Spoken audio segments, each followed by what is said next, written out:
I love going live with y'all, and it's Friday, so let's see what the people are doing, what plans we have for the weekend. So I was like, let me pop on really quick.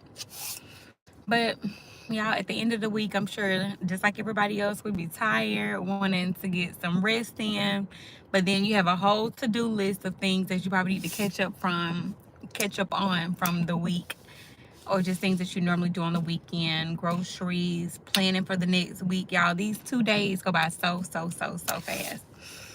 But it's Friday, so y'all know I always celebrate getting to the end of the week, because we got to celebrate those small wins and being able to finish the week strong. Our children, getting them off to school and making it through the week, there's something to celebrate. It's something to celebrate. And I know I have to do the schedule for next week. I need to do a grocery order list. It just goes on and on and on. And then I love having that down day of just doing nothing much at all. And with this little overcast weather we've been having in Georgia, y'all, I really been feeling like doing nothing. So trying to stay motivated even through the different seasons. Me, I'm a sunshine and kind of get my day going type of woman. But even on gloomy days, I'm gonna be the ray of sunshine that I need in the mornings and throughout. Y'all who's watching, make sure y'all give me a thumbs up on the video if y'all in with me on this here Friday. Let me know what y'all plans are for the weekend, or if you have any. Or, are you intentionally, after this election, the outcome of the election, are we kind of holding back a little bit with the things that we're doing, the moves that we're making? Because I know me, I'm like, you know what? We got Thanksgiving coming up. We have Christmas, New Year. Y'all know that's that holiday season starting, October. And it just keep on going from there. So I definitely wanted to come on and just talk about being intentional with even budgeting, just being intentional with our time, our schedule, our finances. Life is just being altogether intentional. And that just means the actions that we take or the decisions that we make have thought to them. We're like, okay, it has rhyme, it has reason, it has purpose. But I know that's one thing I've definitely been, I've been like, you know what? Save. Spend less, save more. And I've been talking with my couple girlfriends and my sister about the same thing. And she's just like, girl, yes, everybody's just being more intentional with what we're doing with our time, our energy, our finances, our resources. I wonder why I don't see any. Y'all see me just fine, can y'all? I just don't see the gum. Oh, here we are. Let me see. But just being intentional with what we're doing. Okay, there we go. Hey, KK. 89. But just being intentional, y'all, with going into, especially unknown seasons. I feel like when the seasons change, we know, how to dress for it, how to properly be comfortable in that season. But if it's the unknown, and I'll definitely say after this week, there has been so many emotions of the unknown, fear of the unknown, hesitation. But I always say prepare. When you prepare and you have faith, you're not as worried and stressed out. Hey, y'all. So definitely just preparing yourself for life ahead, especially in life after divorce. I get a lot of questions, kind of like they're afraid, what to expect. And I'll say expect the unexpected. Expect the unexpected. There's so many life changes that happen that you can't even really begin to envision. So if you're already expecting the unexpected, then you're going to be prepared for life after divorce, or just after relationships, life after any pivot moment. And there's those things that cause us to make that quick left or right real quick. But I've always been a woman that want to be prepared as I can. I do like to plan. I don't make hasty decisions. I like to think things through.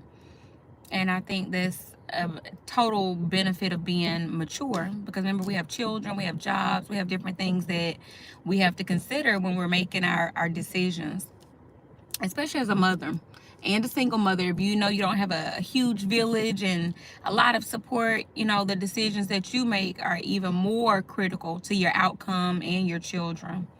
So I've always been a mom that's like, you know what, if it's just me, does this decision put me in the best position, even my children? So make sure we're always thinking with our children in mind. Make sure we're wanting our outcome to be what we want it to be. And a lot of people say, well, Tin, I don't know where to start with things. How do you even begin to put together a routine, begin to put together a plan? And I always say it starts with a dream, in a sense. You have to kind of know what you're wanting to know what actions or steps you need to take to kind of accomplish those dreams and goals that you set forth for yourself. I remember being in nursing school and was like, okay, this is what I need. I used to have a calendar, y'all, because I went to nursing school because I wanted to be a CRNA. I started in labor and delivery. Let me start there. My specialty was labor and delivery right out of nursing school. My residency was, so you're learning labor and delivery, OR, you're learning recovery for your post-cesarean section moms and things like that, CERCLAS, DNCs. So labor and delivery gave me such a wealth of skills and critical thinking skills, hands-on skills. And that was my nursing. I love, and that's what I love about nursing. There's so many different specialties. You can be a acute nurse, which is more in the hospital setting. You can be more in a clinic. You can be work from home, just like other jobs, telehealth. But I've always said I wanted to be a nurse. I always had a helping, nurturing spirit since I was a little kid. And y'all, if y'all on the live, make sure you thumbs up my live for me, y'all. Let me know that y'all want to see more of these. I can feel that support and energy. Make sure y'all show me some love, which y'all always do, especially if you are a part of my internet family. Y'all do a very, very, very, very good job of showing up every day, and it motivates me to keep showing up, and it motivates me to continue to be transparent along this journey, because what I've learned in this lifetime, not many times are you really just reinventing the wheel. The path you've gone on, you probably not the only one that have walked that path. There's so many of us that share similarities along this journey of motherhood, along this journey of a single mom life, even womanhood. There's so many things I would tell my younger self. And that's one of the motivating factors for me too, is just being able to give back. Each one teach one. And the one thing too, that the message that has really been sticking out to me after the election, and even the way the election kind of the campaigning took place, is like, what example of a woman are we showing our children in this nation? As far as values, morals, standards. I grew up in a time in a house too where I always admired my grandmother for being such a ladies' lady. Like, she never really used profanity. My grandmother didn't wear pants, and this is just her religious preference and belief. So I'm not saying it's the only way, but it kind of tell you about how my childhood and upbringing influenced the woman that I am. So I didn't grow up in a home with a woman using profanity. My grandmother, she was very stern now. She meant what she said. No mistake about it. But she didn't have to use profanity to get that across. So growing up, I didn't have anyone like curse me out. And sometimes, y'all, the language that I hear that people use, and I'll just not even say to adults, but to children. And I'll say it makes kids hard when you in your home where you're supposed to be safe, you're supposed to be protected and loved. When you have a home that's very, I'll say, I don't want to say confrontational, but a mom that, or a father, or a sibling, anyone, I mean, just using profanity, screaming, yelling, I feel like it almost desensitizes the child's emotions. And those are normally those children a little bit more harder on the emotion side of things, right? And those are the ones that normally go to school, and they're the ones cussing somebody out to the third degree, because at home they're being cursed out to the third degree. So I would say talk to your children as, respectable human beings. They're younger, but why does their voice not matter? Their opinion not matter? Their emotions not matter? So luckily, I grew up in a home. My grandmother was very intentional with the things that she said to me and how she said them. And y'all, I'm telling you, growing up with some stories, but I was a very emotional child because I've always been able to sense the energy behind things, right? My parent didn't have to yell or scream at me to make me feel like, oh my God, I did something wrong. It was just that look that my father can give me. And I'm like, oh my God, there's tears. So there's no need to, if I'm already feeling bad myself or and my father, my grandmother, aunts, anyone to go in after that. You know, if anything, I had family, my aunts would always like to, they were talkers. You know, like, hey, what are you feeling? They taught me how to talk through emotion growing up. Instead of saying, like, why are you crying? Don't do that. You know, I never grew up in a household like that. So just remember, too, just because you went through it or you lived through it doesn't make that have to be your children's reality. Remember, I always talk about being the change you want to see. So sometimes I think it's easy for us to say what we want out of this world and out of someone else, or out of the government, out of the school system. Be the change you want to see in your home. You know, our children, like I feel like I'm planting a seed in my children to let them go out into the world and be an upstanding citizen that care about the person next to them, to be considerate of the person next to them.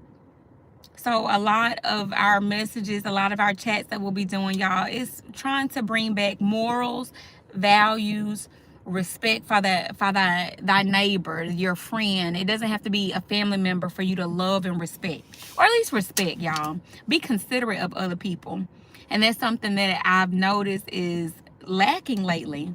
I'll never forget, last year I took my grandmother out to Las Vegas. It was one of her bucket list things. So by the grace of God, I was able to do that for her. Sorry, I'm not gonna get emotional.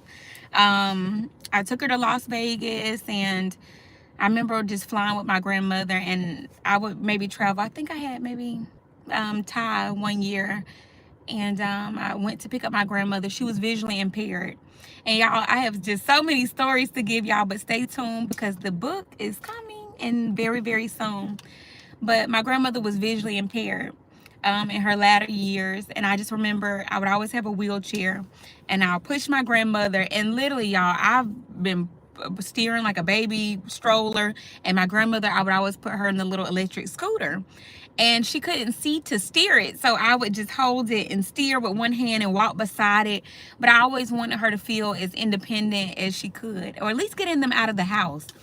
Those of you that probably have elder, grandparents or parents, sometimes as they age, they feel like life forget about them. And along my journey in nursing, I also did home health, which I love so much, y'all. I love my geriatric population. I love my pediatric population. I just love people in general. But home health allowed me to see the side of nursing and geriatrics where there's the older stage of life where people kind of like, oh, you old now, there's no, whatever you're going through health wise, or you don't leave the house, you're older, life is over. And that part of it just made me realize that you got to enjoy the moments in life, and you got to live life to the fullest, because we can't really control, we don't have full control of how our destiny turn out in latter years. That's your health, your mental health. I mean, look at my grandmother, probably never foreseen that she would lose her vision. And I'm telling y'all, my grandmother was a doer. That woman was up before the sun every day. And out of all the years growing up with my grandmother as a child in the home, y'all, I can count on probably one hand how many times I saw her in her like house clothes or pajamas just in the bed. My grandmother, when the sun rose in the morning, she started her day, even before the sun, actually. She was ahead of the sun. But each day was a fresh start for her, and she was going to get up and get it going. And if she wasn't out of the bed, you knew that something wasn't right. Maybe she wasn't feeling well. And that was very few, far in between days where she wasn't feeling well. But I just saw a woman that was very strong. She wasn't a complaining woman. So remember, our kids are watching, and that's a part of that message that I always say. Our children are watching us because they imitate what they see. how we handle, we'll say, the election. Our kids wanted to know how to go out into their schools and how to respond to these questions and these topics because they're looking at us in the home.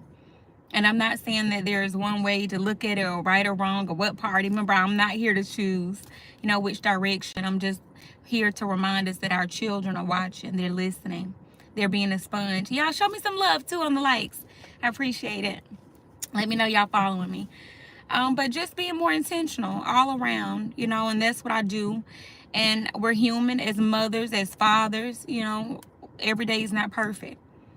Everything doesn't go according to plans. I always say too, the importance and that reality is being realistic and being flexible. Remember, what don't bend, it breaks.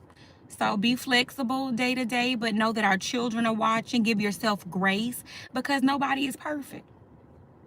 Remember, if everything was just perfect, there would be no need for progress. There would be no need for practice. There would be no need for growth if we were just already what we're meant to be, and there it is. And I always like to call myself a life learner. I can never stop learning. I can never know enough. I can never know everything there is to know. So be in love with finding out. Be in love with knowing the answer from your own credible source. Our children look at that too. Because as it relates to politics, my children are like, Mom, what do you think? Because they want to know how I look at it, but I create my own decision, my own mind, what's best for me. And never, that's another thing, never be afraid to do what's best for you. As a woman, as a mother, as a wife, do what's best for you and your family, because you got to put you first. Now, that's one thing I always talk about is putting you first. Because no one's going to love you like you. No one's going to understand you like you. No one's going to love on your children like you do. Don't get me wrong. People love our kids. And I love you, baby. You the apple of my eye. But you set the tone for the way the world receive you. The way people treat you is set by yourself.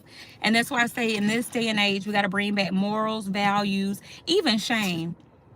Y'all, what happened to shame? Like, shame, in a way, it's a barrier that keeps us from overdoing things. Like, oh, girl, I feel that secondhand shame from people.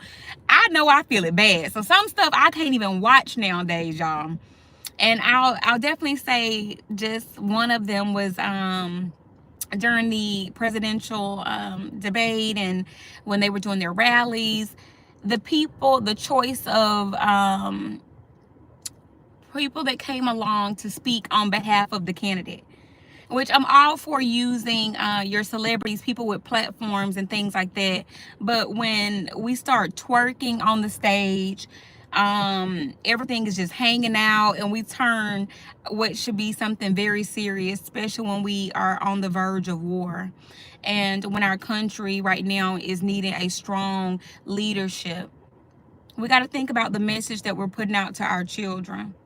Should you be twerking at the White House? Should you be twerking at church, or even it's a time and place for everything. And y'all know I like to dance, and y'all know I will dance with my kids.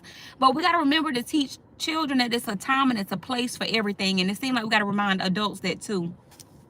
But what example are we showing the children if they can turn on the TV and on the news they have their presidential candidate, somebody twerking, and like, come on, it's a time and a place for everything. But I do understand that there's a younger generation that appeal to a certain type of music or performers and things like that. And I'm knowing of that. Y'all know I love me some music. I love all types of music.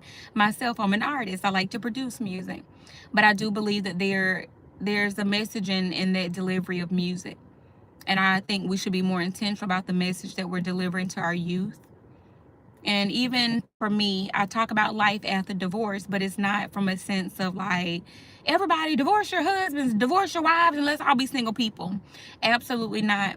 I'm all for making the family unit work. And especially if you can, if the resources are there, the tools are there, the efforts there, the love is there, the respect is there, because no relationship is perfect. But again, even in single life or re-entering single life, the goal is still to be married. The goal is still to be in a healthy relationship dynamic.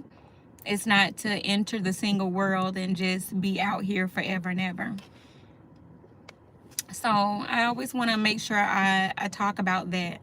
You know, single life. It's not that I don't want to sit here and say like I'm glorifying single life. No, I'm always gonna tell you that life go on after divorce, after breakups, after whatever you're facing in the moment. Y'all know in the moment you're like, I just want this day to be over with.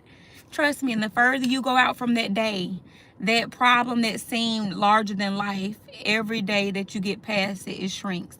And you see on the grander scale of things, don't let one day take you totally out and make you just crash out mentally and give up and lose hope. You know, be intentional on those days about finding that motivation. What do you mean by finding that motivation? Saying like, so if you like to listen to gospel music, uplifting, motivational, start your day with it. Put that type of energy into your aura that you take on with you at work, with your children, even just to yourself. Because you know when you're not in a good mood, you still feel it. You like, oh, today this I don't know what it is. Today is just one of them days, so you can feel it too. So be intentional about trying to shift the energy. That's one thing about energy. It can be influenced. So if you're in a somber mood and you put on some music that's uplifting, upbeat, you start to feel that energy, that rhythm. You hear that message.